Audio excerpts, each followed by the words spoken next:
Sistema nervioso y vamos a avanzar sobre médula suprarrenal y luego vamos a continuar con el flujo sanguíneo con el tema 62.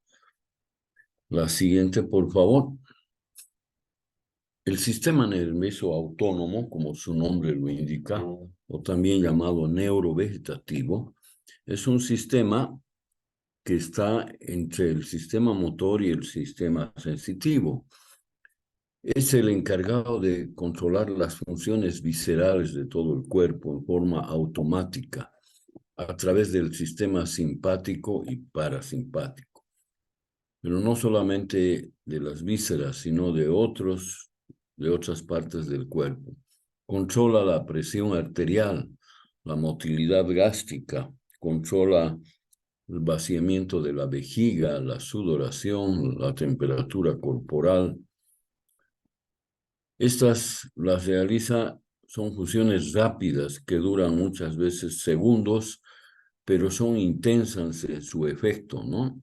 Duran 3 a 5 segundos y pueden duplicar la frecuencia cardíaca en varias veces, ¿no? Hasta duplicar la presión arterial después de estimular y dura este estímulo 10 a 15 segundos, o sea, no es largo. La siguiente, ¿cómo está organizado el sistema nervioso autónomo? En dos subsistemas. Son, por lo general, fibras eferentes, pero tiene también fibras que le llegan al sistema nervioso autónomo.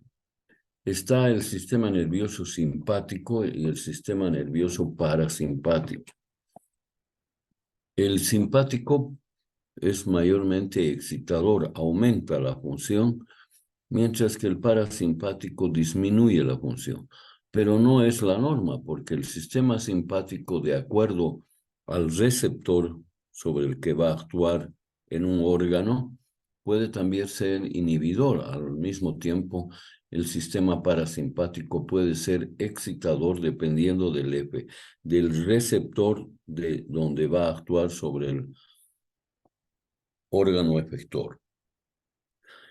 Este sistema nervioso autónomo se halla en el hipotálamo, se halla a nivel de la médula, a nivel del tallo cerebral, donde van a actuar varios pares craneales. Genera reflejos viscerales rápidos, de corta duración y de gran intensidad. Así como tiene fibras eferentes, también tiene fibras aferentes, es decir, que la médula, el tallo, los ganglios, cerebelo y todo, la corteza, también manda impulsos sensitivos y estas respuestas que va a dar por sus vías eferentes van a ser, como les digo, rápidas, viscerales, sobre los órganos efectores. La siguiente. ¿Cuál es la anatomía para hacer un repaso rápido del sistema simpático? El sistema simpático está formado por una cadena de ganglios simpáticos paravertebrales. Son los ganglios prevertebrales, el celíaco, el mesentérico superior, el aórtico, el renal, el mesentérico inferior y el hipogástrico. Al mismo tiempo tiene neuronas preganglionares que nacen principalmente los segmentos T1 hasta L2, es decir, torácico 1 hasta L2, y también tiene postgangliolares que se dirigen a los órganos efectores, es decir, tiene fibras eferentes. Es una división segmentaria de estas fibras. Estos nervios van a actuar también sobre una glándula muy importante que es parte del sistema autónomo. Son las fibras simpáticas que inervan la médula suprarrenal. La siguiente. También tiene neuronas preganglionares y postganglionares, las fibras simpáticas, ¿no es verdad? Estas fibras simpáticas que están ubicadas o salen a través de las raíces eferentes de un nervio raquídeo, 8% de los nervios esqueléticos son fibras simpáticas. Controlan principalmente a los vasos sanguíneos, que controlan el tono vascular, regulan la sudoración y la piloerección, es decir, cuando los pelitos se paran cuando estamos asustados, por ejemplo. La siguiente, esta distribución segmentaria de las fibras nerviosas simpáticas es desde T1 a L2. De T1 van a inervar toda la parte de la cabeza, ¿no es verdad? T2, el cuello, T3 a T6, el tórax, T7 a T11, el abdomen, T12 hasta L2 va a ser los miembros inferiores. La siguiente. Ahora vamos a hacer un repaso del sistema parasimpático. Está formada por fibras parasimpáticas eferentes de los pares craneales tercero, el motor ocular común, el facial, el glosofaríngeo y el vago, o también llamado cardio-neumo gastroentérico. Y en la parte de la médula sacra va a estar formado por las fibras sacras S2, S3, hasta S4, a veces desde S1 hasta S4. También tiene neuronas parasimpáticas pre- y postganglionares, que recorren sin hacer sinapsis directamente sobre el órgano efector. La siguiente. Este sistema nervioso simpático está organizado en fibras colinérgicas y adrenérgicas. Las colinérgicas secretan acetilcolina y las noradrenérgicas noradrenalina. Todas las neuronas preganglionares del sistema nervioso autónomo son colinérgicas. 1, es decir, que secretan acetilcolina. Todas las neuronas postsinápticas postganglionares parasimpáticas son colinérgicas. Y la mayoría de las neuronas postganglionares simpáticas son, como les decía, adrenérgicas. La secreción de la acetilcolina. La acetilcolina, como la noradrenalina, son dos neurotransmisores muy importantes del sistema nervioso autónomo. ¿Dónde se van a depositar? Están en las terminaciones postganglionares. De allá migran hacia los órganos efectores. Pero no hay un cortanto, apenas rozan y secretan acetilcolina o noradrenalina. Las postganglionares son similares a la unión neuromuscular. Cada una va a ir hacia un órgano efector donde existe ¿qué? Un receptor que puede ser para la acetilcolina o la noradrenalina. El receptor es específico. ¿Qué quiere decir? Si va a estimular la acetilcolina, un receptor para la acetilcolina. La noradrenalina para noradrenalina. Solo responde a un solo neurotransmisor. La siguiente. ¿Cómo se sintetiza la acetilcolina? En las terminaciones colinérgicas y se almacena en vesículas a partir de la acetil coenzima A más la colina. Actúa una enzima, la acetiltransferasa de colina, y va a convertir en acetilcolina. Una vez liberada de esas vesículas, actúa en segundos, luego asciende, va a ir hacia el receptor, una parte se pierde, se difunde, otra se recicla como acetil y como colina, otra ingresa dentro del órgano efector y otra es destruida por la enzima acetilcolinesterasa que está en el espacio intersináptico, vamos a decir. La destrucción de la noradrenalina, síntesis y demás, está formada gran parte en la médula suprarrenal, ¿no es verdad? Y se forma a partir de la tirosina. Esta se hidroxiliza y luego hay una hidroxilación, forma la DOPA, la dopa se descarboxiliza, pierde un carboxilo, se convierte en dopamina, transporta así en vesículas como dopamina y este también nuevamente produce una hidroxilación y va a formar la noradrenalina. A su vez, a través de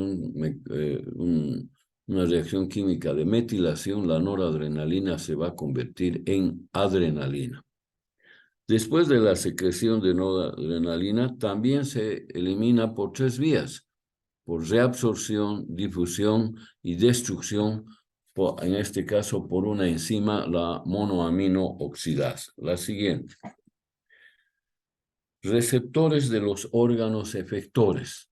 O sea, si un neurotransmisor simpático y parasimpático va a ir, por ejemplo, a la vejiga, en la vejiga existen receptores que están junto con las fibras simpáticas o parasimpáticas, ¿no es verdad? ¿Estas qué hacen? Los receptores se estimulan, pueden excitarse, ¿no? Provocando un cambio conformacional de la membrana y abre canales del sodio y de calcio. Esto que produce, ya hemos avanzado en el tema 5, la despolarización de la célula y la excita. Mientras la inhibición está gracias hacia el neurotransmisor que puede ser acetilcolina o noradrenalina. ¿Y qué produce? Liberación de los canales de potasio, estos difunden hacia afuera y producen la despolarización con hipernegatividad en la célula y producen una inhibición del órgano o del receptor. Receptor es la siguiente de acetilcolina. Están presentes los receptores muscarínicos, son 2, muscarínicos y nicotínicos. Están en todas las células efectoras estimuladas por las fibras colinérgicas del sistema nervioso autónomo. Las nicotínicas están en los ganglios autónomos también, en las neuronas preganglionares y postganglionares del sistema nervioso autónomo. La siguiente, receptores adrenérgicos.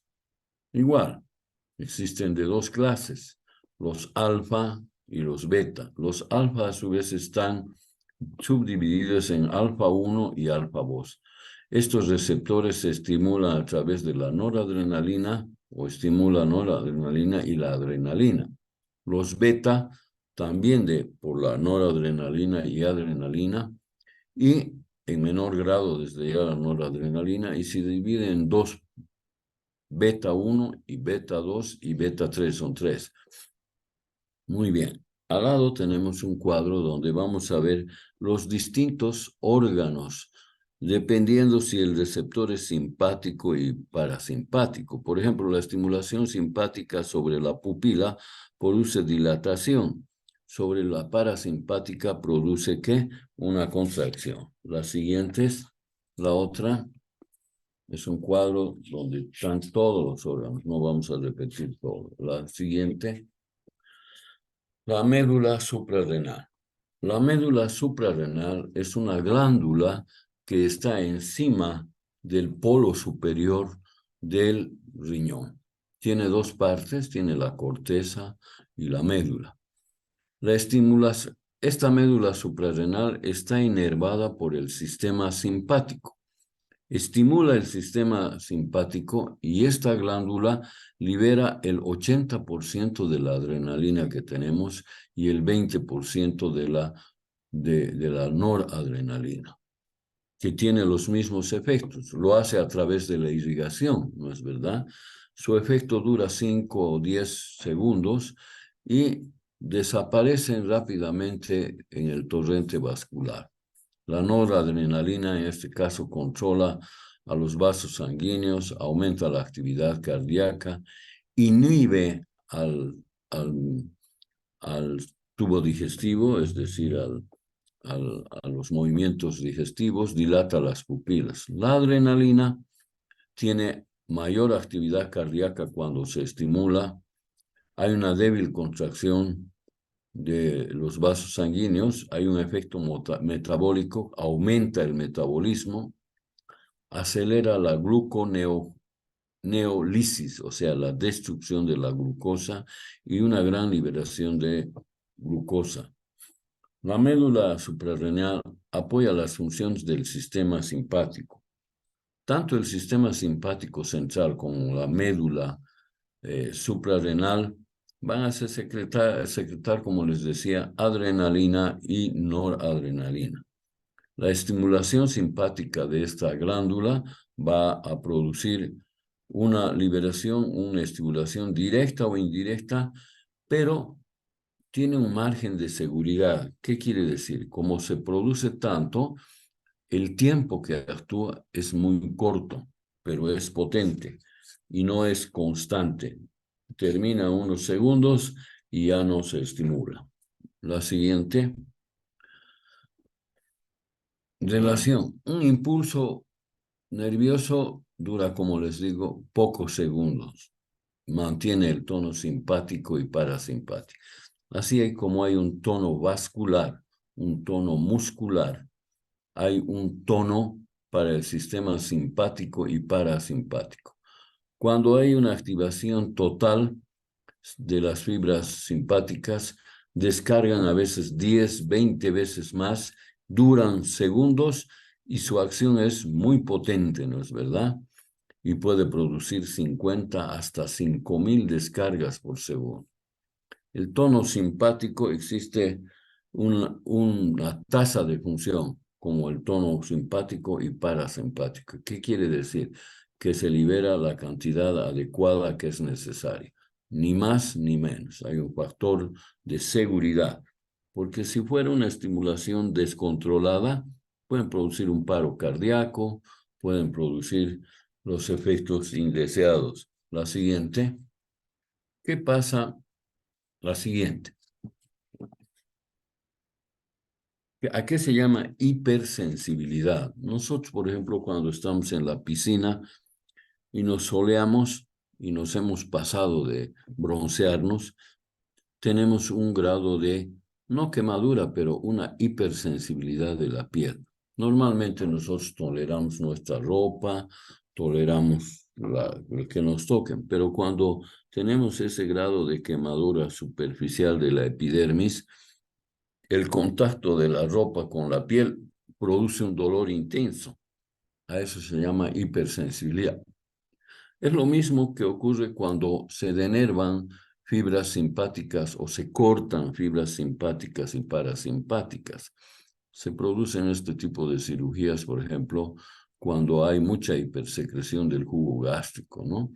Después de una vez está normal, se reseca o se destruye el ganglio estrellado y va a tener un flujo sanguíneo mayor para luego producir un efecto de la misma dosis que de la prueba de la noradrenalina. Es decir, va a estar hipersensible después de una semana, como dice ahí la diapositiva. La siguiente, por favor. Hay reflejos autónomos del sistema simpático y parasimpático. Reflejos autónomos cardiovasculares, aumentando la frecuencia cardíaca, aumentando el gasto cardíaco. Digestivos, aumentando o disminuyendo el peristaltismo. Controlando, produciendo relajación o contracción de los esfínteres, principalmente urinarios, y está también en relación con la estimulación simpática y parasimpática sobre los órganos genitales produciendo erección. La siguiente. A veces el sistema nervioso responde con una descarga masiva. Lo que les decía, dura pocos segundos su estimulación, ¿no? Su efecto es muy potente, pero dura poco tiempo. Es las situaciones cuando estamos en una situación, nos han querido asaltar o tenemos miedo o temor. Se estimula el simpático y van a haber muchos cambios, ¿no es verdad? El simpático regula la temperatura corporal, la sudoración, reflejos aferentes sensitivos que van hacia la médula espinal a través del sistema simpático y produce respuestas reflejas localizadas. Funciones digestivas, funciones del peristaltismo, que pueden acelerar o retardar el peristaltismo. Muy bien, digestivo. Sistema parasimpático, la siguiente. Tiene respuestas específicas el parasimpático, ¿no? Cuando se estimula, estamos repitiendo en sí, hay reflejos cardiovasculares que aumentan o disminuyen la frecuencia cardíaca, aumentan o disminuyen la secreción salival, aumentan o disminuyen el vaciamiento rectal, es decir, del recto y del vaciamiento de la vejiga, ¿no es verdad? La siguiente. Esta es una reacción de alarma cuando estamos asustados, que aumenta. Por ejemplo, si hay en nuestra casa hay alguien que se ha entrado y lo hemos encontrado, esa persona es capaz de trepar una pared porque aumenta la presión arterial, aumenta el flujo sanguíneo en todo el cuerpo y principalmente en los músculos, generando mayor energía, aumenta la tasa metabólica, aumenta la glucosa, aumenta la destrucción de glucosa hepática, aumenta la actividad mental y aumenta la velocidad de coagulación. La siguiente. ¿Y quién controla al sistema simpático? No es solito que está actuando. Muchas estructuras, la formación reticular, es decir, los núcleos reticulares del tallo cerebral, el bulbo, del mesencéfalo, la protuberancia, lo hacen a través del fascículo solitario que está en el piso del cuarto ventrículo. Controla la presión arterial, frecuencia cardíaca, secreción de glándulas, peristaltismo, la vejiga. ¿Qué otras estructuras controlan al sistema simpático y parasimpático? El hipotálamo, ¿no es verdad? Posterior.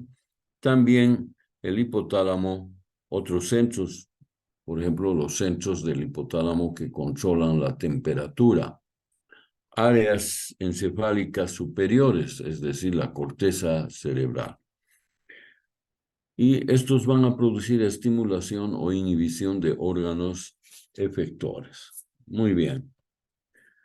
Continuamos con el tema 62. La siguiente, por favor, la primera diapositiva del tema 62. Este tema es corto. Y vamos a hablar del flujo sanguíneo cerebral, el líquido cefalorraquídeo y el metabolismo cerebral. La siguiente. El cerebro, todo el sistema nervioso, no solamente el cerebro, el tallo y la médula, tiene una propia irrigación, no son solo fibras aferentes y eferentes. La función del cerebro depende, muy importante, de la irrigación, ¿no?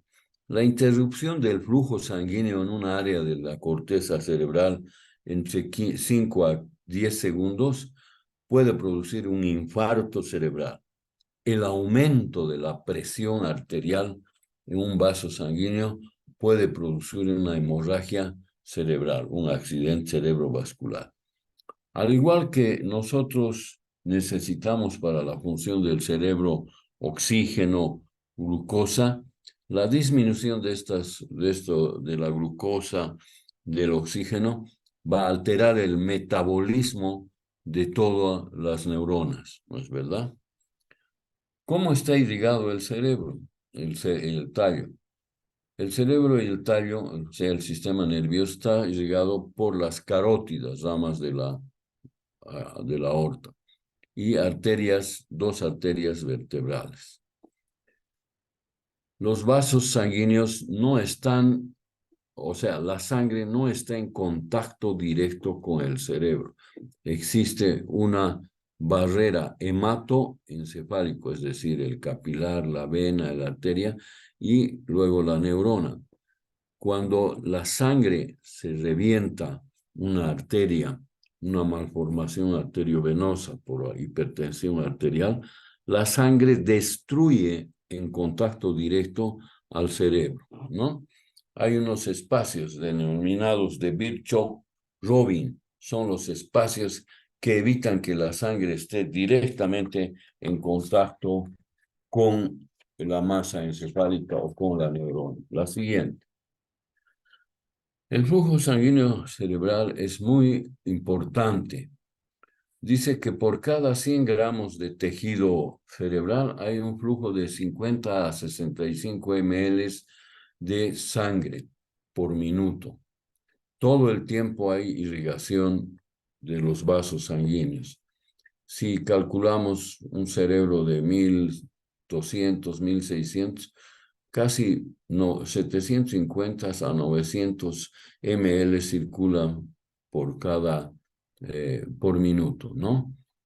Y el cerebro es un 15% del peso corporal y hay un 15% del gasto cardíaco, ¿no es verdad? Cuando está. ¿Quién regula este flujo sanguíneo? Está regulado por las necesidades energéticas que tiene el cerebro. En este momento, si estamos pensando en lo que estamos estudiando, en lo que estamos hablando, hay mayor metabolismo cerebral. Y esos factores metabólicos regulan, no se usa más oxígeno, no se usa menos oxígeno, se usa lo necesario. Si estamos en reposo durmiendo, pues disminuirá la tasa de consumo de CO2 y de oxígeno, ¿no? La siguiente, por favor. Regulación del flujo sanguíneo cerebral. No es lo que les decía. ¿Quién regula? La concentración principalmente de CO2 y de hidrógeno. Cuando aumenta el flujo sanguíneo cerebral por aumento de estos dos componentes, el CO2 y el hidrógeno. El CO2 y el hidrógeno son importantes. El hidrógeno principalmente en todo el cuerpo para determinar un pH sanguíneo de 7.4 que está en equilibrio. La falta de oxígeno es un factor también regulador ¿de qué? Del flujo sanguíneo cerebral. La siguiente. ¿Qué pasa cuando nos falta oxígeno? ¿No es verdad? ¿Qué va a cambiar? ¿No? Lo que necesitamos es de 3.5 más menos 0.2 ml de oxígeno por cada 100 gramos de tejido cerebral. Han demostrado experimentos que el descenso de la PCO2 a nivel del cerebro por debajo de 30 milímetros de mercurio aumenta rápidamente el flujo sanguíneo. ¿Para qué? Para eliminar el exceso de CO2 y captar mayor oxígeno, ¿no? Es un mecanismo automático, rápido. La siguiente. ¿Qué sustancias liberadas por los astrocitos son reguladores del flujo sanguíneo? Hay neuronas glutaminérgicas que aumentan la liberación de calcio a nivel de los astrocitos y dilatan los vasos sanguíneos. Esta vasodilatación, junto con el ácido nítrico y el ácido araquidónico, el potasio, la adenosina, van a regular el flujo sanguíneo. ¿Qué son los astrocitos? Son células que no son neuronas, se puede decir, el esqueleto del cerebro. Son estrelladas, son las células de sostén y protección de las neuronas. Presentan muchas prolongaciones que están en contacto con las neuronas, con los vasos sanguíneos circundantes. La siguiente, por favor. ¿Cómo se mide el flujo sanguíneo cerebral? El flujo sanguíneo cerebral se mide colocando a través de la carótida una sustancia radioactiva y se ponen 256 detectores, o sea, electrodos, vamos a decir, que captan la radiación que se produce cuando se inyecta una sustancia radioactiva y al individuo le hacemos un ejercicio, le decimos cuánto es 5 por 8, 40, y entonces va a haber mayor flujo a las áreas que están controlando la parte de la memoria aritmética, ¿no? Existe una regulación del flujo sanguíneo cerebral que protege al cerebro cuando sube o baja la presión arterial. Cuando baja la presión arterial, inmediatamente existe un factor de seguridad. Comienza a haber mayor frecuencia cardíaca para compensar esa disminución. O al revés, cuando hay un aumento de la presión arterial, existen mecanismos que van a hacer que la diuresis se aumente y baje la presión, es decir, baje la cantidad de líquido que tenemos en el cuerpo. La siguiente, por favor. Función del sistema nervioso en el control del flujo sanguíneo. El sistema simpático inerva a todos los vasos, ¿no es verdad?, del cuello y acompaña a las arterias para producir una vasoconstricción o una vasodilatación, ¿no es verdad? Es muy importante para, si sube la presión arterial cuando nos asustamos, esta subida de la presión arterial dura segundos para evitar que ese aumento de presión, si es permanente, ¿qué es lo que va a producir? Una hemorragia cerebral y lo que nosotros conocemos con el nombre como, antes se decía accidente cerebrovascular, hoy en día es enfermedades cerebrovasculares. Y hay dos, isquémicas, es decir, no va sangre hacia un tejido, o hemorrágicas cuando se revienta una arteria. ¿Qué es el ictus cerebral? La siguiente. Ahí está la microcirculación, ¿no es verdad? En la parte, ahí están los vasos sanguíneos, ¿no? Y ahí están las neuronas. La siguiente, por favor. ¿Qué es el ictus cerebral? Hay ictus cerebral en un cuadro vascular o hay ictus cerebral cuando hay una convulsión, ¿no? Los pacientes que tienen isquemia o hemorragia, por lo general tienen antecedentes de tener lípidos elevados, ¿no? Colesterol, triglicéridos, son hipertensos, tienen arterioesclerosis, ¿no es verdad? Estas van a obstruir parcialmente los vasos y van a generar problemas de coagulación, van a producir trombos o embolias, ¿no es verdad? Hay una gran cantidad de pacientes que tienen presión arterial alta, ¿no es verdad? Esa presión arterial alta va a influir sobre las arterias cerebrales, ¿no es verdad? Una de las arterias que más se tapa y sus ramas de esta arteria es la arteria cerebral media, que principalmente inerva al lóbulo parietal y a la parte del área 4 del lóbulo frontal, ¿no es verdad? Se forman coágulos, se forman trombos que bloquean una arteria, un capilar, una arteria de mediano calibre, que van a producir alteraciones motoras, sensitivas, visuales, auditivas, depende qué arteria se ha tapado, cuánto se ha tapado y qué está irrigando. La siguiente.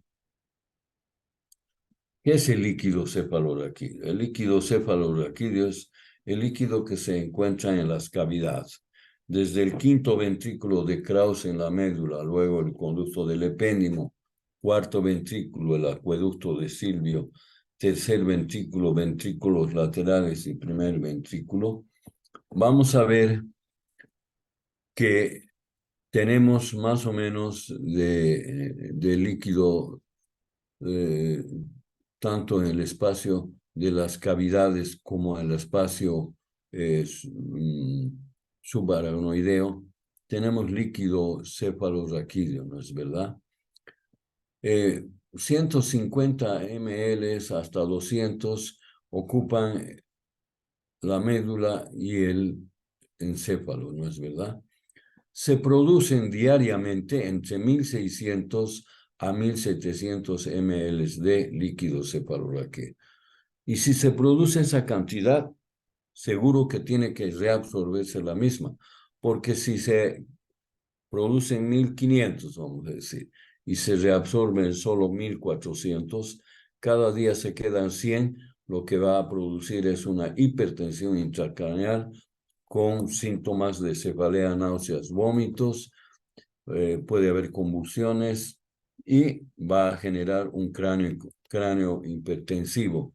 Entonces, si se producen 1.500, tienen que reabsorberse 1.500. ¿Qué hace el líquido cefalorraquídeo dentro del sistema nervioso en las cavidades? Es amortiguador, evita que el cerebro y las estructuras del tallo y la médula golpean bruscamente ¿contra quién? Contra las partes óseas del cráneo o el conducto raquídeo. Evitan que las lesiones de aceleración y desaceleración produzcan hemorragias, ¿no es verdad?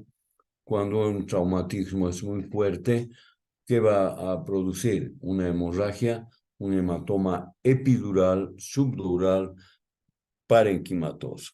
La siguiente. ¿Quién produce el líquido cefalorraquídeo? Producen los plexos coroideos, ¿no? Son prolongaciones, son pues estructuras que van a producir el líquido cefalorraquídeo, ¿no es verdad? Existen en el cuarto ventrículo, en los ventrículos laterales. Tienen la forma de un coliflor, tienen vasos sanguíneos, tienen células epiteliales, se proyectan en cada ventrículo y dependen principalmente de la secreción de cloro que atraen cargas negativas y producen ósmosis de agua, sale, porque el líquido cefalorraquídeo es de aspecto cristalino como el agua, ¿no es verdad? Tiene una cantidad de glucosa, 2/3 de la glicemia. Si yo me saco sangre ahorita tengo 100, seguramente que la glucorraquia va a ser 66, ¿no es verdad? Tiene cloruros, ¿no? Tiene más cloruros, un 15% más que el plasma, tiene potasio, pero menos. Y como les decía, tiene glucosa, que son las 2/3 de la glicemia. La siguiente. ¿Y quién reabsorbe? Las vellosidades aracnoideas. Vellosidades aracnoideas que están principalmente localizadas en el seno longitudinal superior, en el seno interhemisférico. ¿Cuáles son las características del líquido cefalorraquídeo?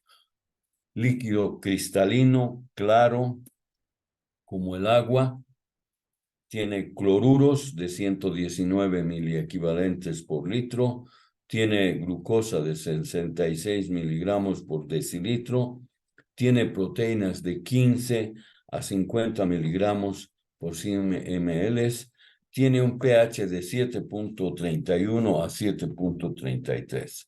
La siguiente. ¿Qué son los espacios perivasculares y la barrera, o vamos a ver, el líquido cefalorraquídeo? La pía madre es la meninge que está en contacto con el cerebro. Se llama pía íntima, pero no está solamente sobre el cerebro, sino está rodeando a los vasos sanguíneos, pero hay un espacio que se llama espacio perivascular, que llegaría a ser más o menos, que no es el sistema linfático, pero cumple esas funciones de eliminar a través de estos espacios perivasculares todas las sustancias productas del metabolismo, ¿no es verdad? Sustancias sólidas extrañas, dice que elimina. Es un sistema de drenaje. Cuando colocamos una aguja en el espacio intervertebral L3, L4, cuando hacemos una punción lumbar, medimos primero que nada la presión que tiene esta. En promedio está mal ahí, es 130 milímetros de agua, lo que equivale a decir a 10 mililitros de mercurio. Pero no medimos en mercurio, sino con agua. La cifra más baja es 65 y la más alta es 195. Esta presión depende de la producción y la absorción, ¿no es verdad? Depende de que si el paciente tiene un tumor, una hemorragia, o si hay una obstrucción en la circulación, porque el líquido cefalorraquídeo circula, ¿no es verdad?, a través de las cavidades y del espacio subaracnoideo. Una meningitis, donde vamos a encontrar en el líquido un líquido turbio, donde hay células, donde hay bacterias, pues va a producir una obstrucción del líquido cefalorraquídeo y una obstrucción en la absorción del líquido cefalorraquídeo. Sacamos líquido en una cantidad de 5 a 6 cc. Previamente debemos medir. Muy bien, la siguiente. ¿Cuáles son las barreras hematoencefálicas? Son barreras que separan la sangre ¿con quién? Con el cerebro. A eso se llama ¿qué? Barrera hematoencefálica. Hay barreras del líquido cefalorraquídeo con el tejido cerebral. Ahí están las células ependimarias, ¿no? Hay barreras a nivel de los plexos coroideos. Estas barreras permiten el intercambio, no son cerradas. Pasa el oxígeno, pasa el CO2, pasan los nutrientes, pasan los elementos de desecho metabólico de las neuronas. La siguiente. ¿Qué es el edema cerebral? En Guyton mencionan que hay dos tipos de edemas. Edema es aumento de líquido, intracelular y extracelular. Pero hay un tercer edema en el sistema nervioso central. Es un edema vasogénico, es decir, que los vasos arteriales, capilares, arterias, venas, vénulas, pues se van a hinchar, ¿no es verdad? Si la cavidad craneal es una cavidad cerrada, rígida, aumenta la presión, aumenta el líquido, aumenta las células tumorales, ¿qué va a producir? Un aumento de la presión intracraneal y por lo tanto va a producir una sintomatología muy florida que es de cefalea, náuseas, vómitos, vómitos en proyectil. En esa tomografía, si ven el cuerno occipital o parietal está obstruido o está ocupado por una imagen blanca que es un tumor, probablemente que es un oligodendroglioma o un astrocitoma, ¿no? Comprime los vasos, el paciente puede perder el conocimiento, entra en coma, convulsiona, produce descenso del flujo sanguíneo, áreas que no reciben un flujo sanguíneo normal y el paciente va a presentar sintomatología de acuerdo a la zona. Por ejemplo, esta zona, ¿qué va a producir? Seguramente va a producir trastornos sensitivos y trastornos visuales. Depende dónde se haga la lesión. La siguiente, metabolismo cerebral. ¿No es verdad? El índice metabólico de las neuronas corresponde aproximadamente al 15% del metabolismo. Pero el cerebro todo apenas solo es 2% de la masa de todo el cuerpo, ¿no es verdad? Pero esa pequeña cantidad comparando con los músculos, por ejemplo, necesita permanentemente de oxígeno, de sodio, de calcio, de potasio, ¿no es verdad? En condiciones normales, esto va a dar ¿qué? Energía, el CO2, el oxígeno, la glucosa.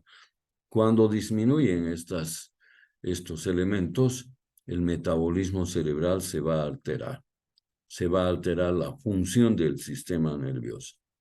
Una característica muy importante que la liberación de la glucosa en las membranas celulares, en este caso, no depende de la insulina, sino del aporte metabólico y de la necesidad que tiene un tejido para realizar una determinada función, un área determinada del cerebro. La siguiente. Muy bien. Yo les agradezco su gentil atención. Hemos terminado la parte de fisiología del sistema nervioso y a partir del lunes comenzarán con la parte del sistema digestivo. Les agradezco infinitamente a Alan, a la compañera que me han colaborado y a los compañeros que en mínima cantidad han asistido a las clases. Espero que les sirva. Tienen mis diapositivas. Hay que completar cuando uno está estudiando. Que les vaya bien, que tengan un buen fin de semana. Muchas gracias y hasta luego. Hasta luego, doctor. Doctor. Gracias.